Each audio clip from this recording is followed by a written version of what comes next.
Hello student, आज हम class 8th की जो सुगम भारती बुक है हिंदी की, इसका लेसन नंबर 14 प्रेरक प्रसंग इसे समझेंगे। लेसन नंबर 13 जो है वो इसके बाद में समझेंगे, है ना। तो आइए समझते हैं इस लेसन को। So look your book at page number 73।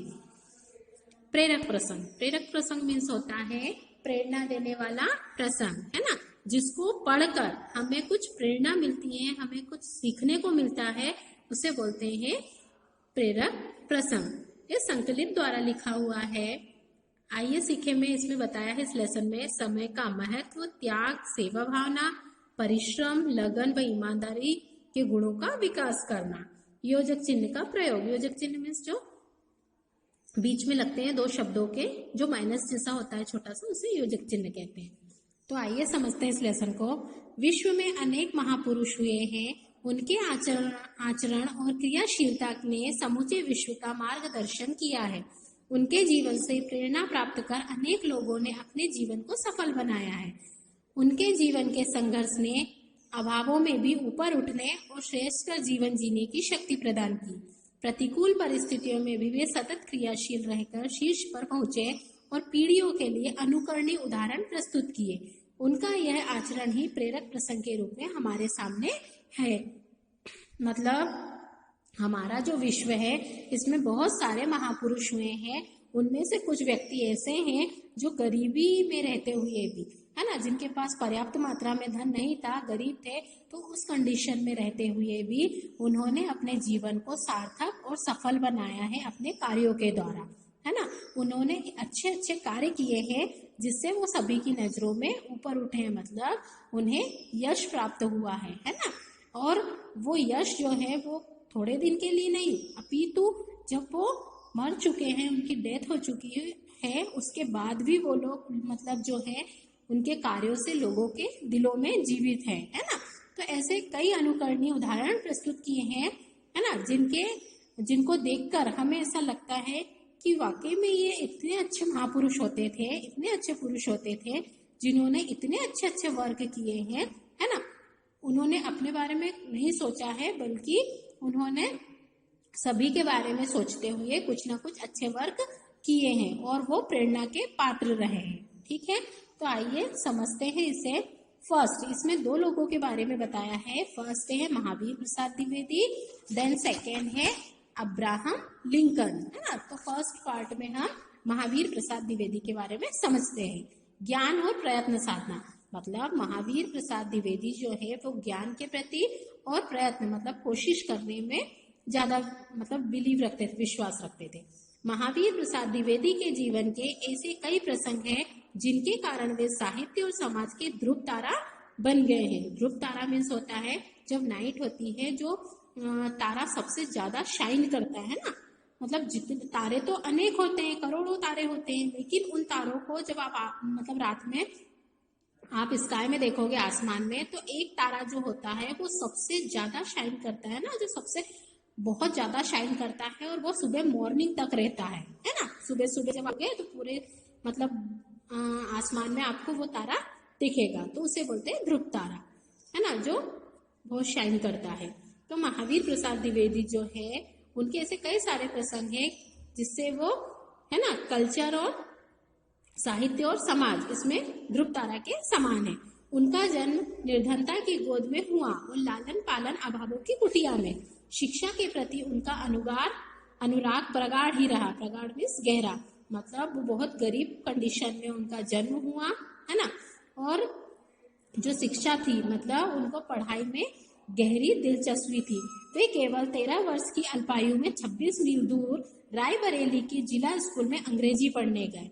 आवश्यकता का सभी सामान पीठ पर लाद कर ले जाते थे। इतनी कम आयु में ही उन्होंने हिंदी के अतिरिक्त संस्कृत, उर्दू, अंग्रेजी और फारसी का ज्ञान भी प्राप्त कर लिया।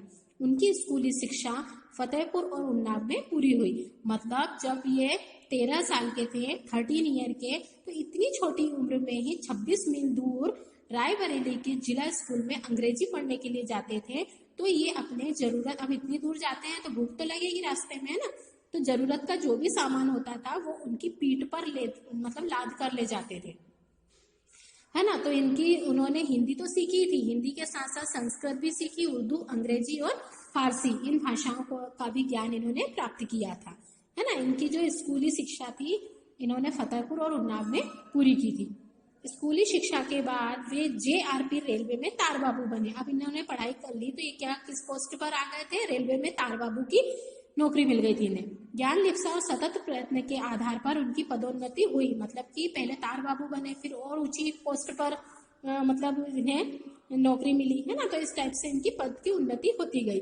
कुछ समय बाद उन्होंने रेलवे की नौकरी छोड़ दी और वे सरस्वती पत्रिका का संपादन करने लगे।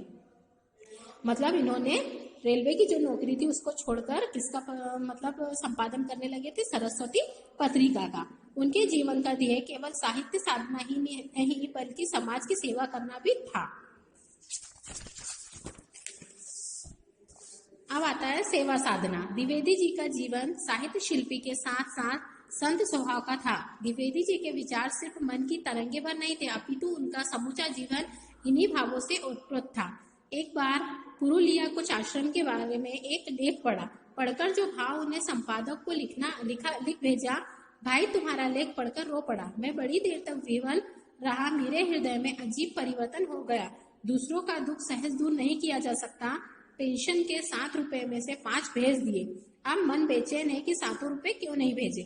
मतलब पुरुलिया जो कुष्ठ आश्रम है वहां के बारे में जब मतलब द्विवेदी जी ने पत्र पढ़ा तो पढ़कर इन्हें बहुत तकलीफ हुई, क्योंकि ये जो थे इनको पेंशन मिलते थे, है ना, 7 रुपीज, है ना, 7 रुपए। और 7 रुपए में से इन्होंने क्या करा, 5 रुपए उस आश्रम के लोगों की हेल्प के लिए भेज दिए और 2 रुपए जो थे उन्होंने अपने पूरा परिवार का खर्च के लिए रख लिए थे। तो जब उन्होंने लेख पढ़ा उस आश्रम के कुष्ठ रोगी के बारे में तो उन्हें इतनी तकलीफ हुई और उन्हें इतना बुरा लगा कि मैं 5 रुपए क्यों भेजा मैंने, है ना, मुझे पेंशन के जितने भी रुपए मिले थे पूरे साथ के साथ क्यों नहीं भेजे। इतने ज्यादा वो दुखी थे, है ना। एक बार रास्ते में जाते समय देखा कि एक किसान नया अन्न खाकर बीमार पड़ गया। बस लौट चले घर की ओर, घर जाकर दवा लेकर ही लौटे। मतलब उन्होंने देखा कि रास्ते में नया जो अन्न है ना, न्यू अन्न आता है, जो फसलें नई नई आती है तो अन्न आता है, वो जो नया वाला न्यू गेहूं जो रहते हैं, है ना, ऐसे। तो नए अन्न को खाकर क्या हो गया, वो बीमार हो गया था। तो इन्होंने देखा कि आदमी बीमार हो गया तो मतलब जहाँ जा रहे थे वहां नहीं गए, वो अपने घर वापस आए, वहां से दवाई लेकर लौटे और उस व्यक्ति को दी। बनारसी दास जी के पूछने पर उन्होंने कहा, सेवा और साहित्य रचना जीवन के अलग अलग 2 पहलू मात्र नहीं है, वरन ये दोनों एक ही सिक्के के 2 पहलू हैं। जैसे कि एक ही सिक्के के 2 पहलू, मतलब कि सिक्का जो रहता है वो एक ही है, लेकिन इधर से देखेंगे तब भी डिफरेंट दिखेगा और इधर से देखेंगे तब डिफरेंट, मतलब कि उसके 2 पार्ट होते हैं ना। तो इसी प्रकार, लेकिन वो रहता एक ही है। तो उसी प्रकार उन्होंने बोला कि सेवा और जो साहित्य रचना है वो जीवन के अलग अलग 2 पहलू मात्र नहीं है, बल्कि एक ही सिक्के के क्या है, एक ही सिक्के के 2 पहलू है। सेकंड आता है समय साधना। जीवन में समय का बड़ा महत्व है। समय की साधना मनुष्य के व्यक्तित्व को निखारती है। मतलब इसमें बताया गया है कि हमने हमारे समय के बारे में जो सोचा है कि हम इस टाइम में ये वाला वर्क करेंगे तो हमें उस टाइम में वो वाला वर्क फिनिश कर लेना चाहिए। मतलब हमारी लाइफ में समय की बहुत वैल्यू होनी चाहिए, है ना। जीवन में समय बड़ा महत्व है समय का। समय की साधना मनुष्य के व्यक्तित्व को निखारती है।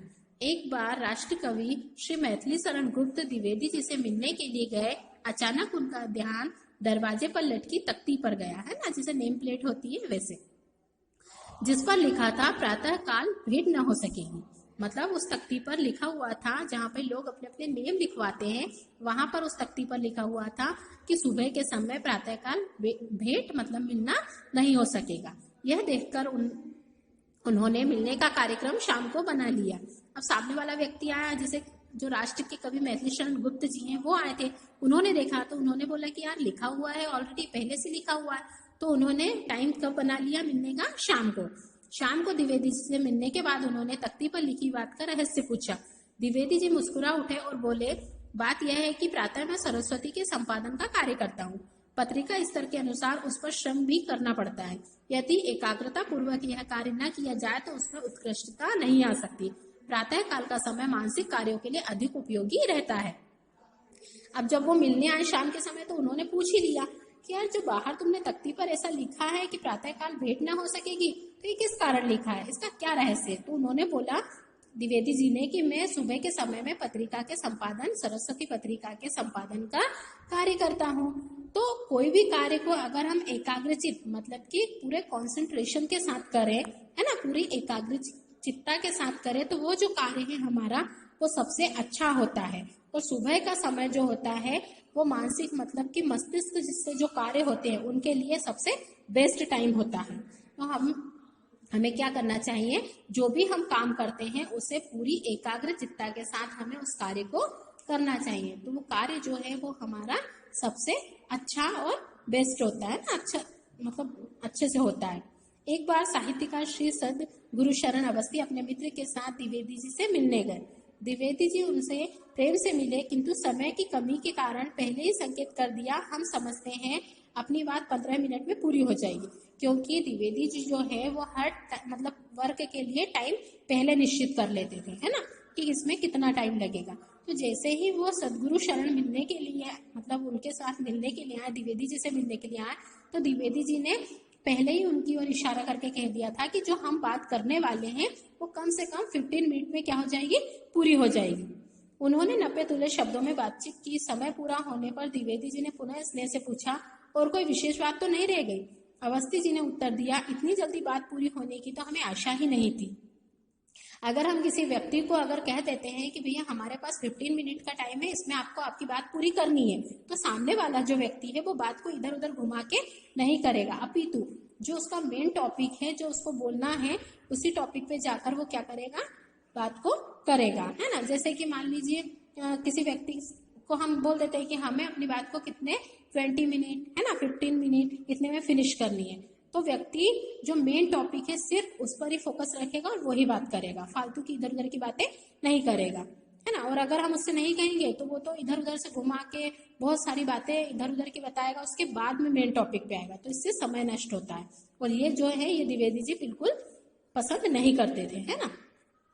तो वो बोल रहे हैं अवस्थी जी कि मुझे तो आशा ही नहीं थी कि इतनी जल्दी हमारी बात फिनिश हो जाएगी। द्विवेदी जी ने कहा, पूर्व निर्धारित समय के बिना काम करने से एक कार्य दूसरे कार्य की सीमा में अकारण घुस जाता है और सारी व्यवस्था को क्या कर देता है, चौपट कर देता है।